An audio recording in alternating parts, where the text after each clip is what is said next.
Indian national காங்கிரஸோட நம்ம சேருவோன்ற எண்ணம் வந்தது முதல் மிகப்பெரிய பாக்கியமாக கருதுகிறேன்.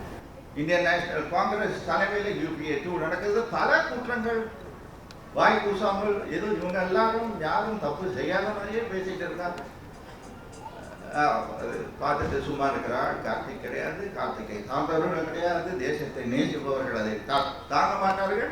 அந்த தேசத்தை நேசிப்பவர்களுடைய நெஞ்சத்துக்கு போய் சேர வேண்டும் என்றுதான் கார்த்திக் தனியாக நிற்க முடியும் என்ற தகுதி இருந்தும் நிற்கல. ஜெயிக்கணும் ஜெயிக்கல அதெல்லாம் வேற விஷயம். முதல் முறையாக இங்கே காலடி எடுத்து வைக்கிறேன். கோவிலுக்குள் நுழையும் போது நமக்கு என்ன தோன்றுமோ அந்த உணர்வு எனக்கு ஸோ இந்த கோவிலை விட்டு இந்த பக்தன் இனி வெளியேற மாட்டான். மக்களுக்கு யார் பொய்யுரைத்தாலும் இன்னைக்கு உங்க முன்னாடி நான் சேலஞ்ச் பண்றேங்க. யாராக இருந்தாலும் தைரியம் இருந்தால் கார்த்திகோடு டிபேட் பண்ண வாங்க.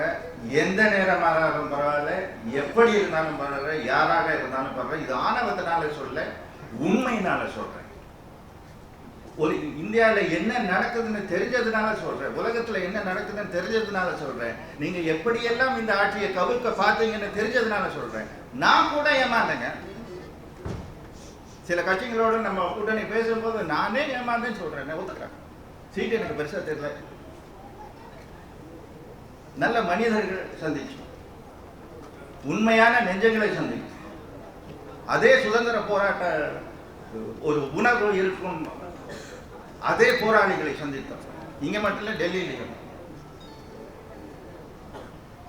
இந்த உரிமை போராட்டத்தில் நம்ம நாட்டின் நலன் கருதி காங்கிரஸ் எங்கெல்லாம் நிற்கிறாங்களோ அத்தனை தொகுதியிலும் வெற்றி பெற நாங்கள் எல்லோரும் பாடுபடுவோம் என்று உறுதிமொழி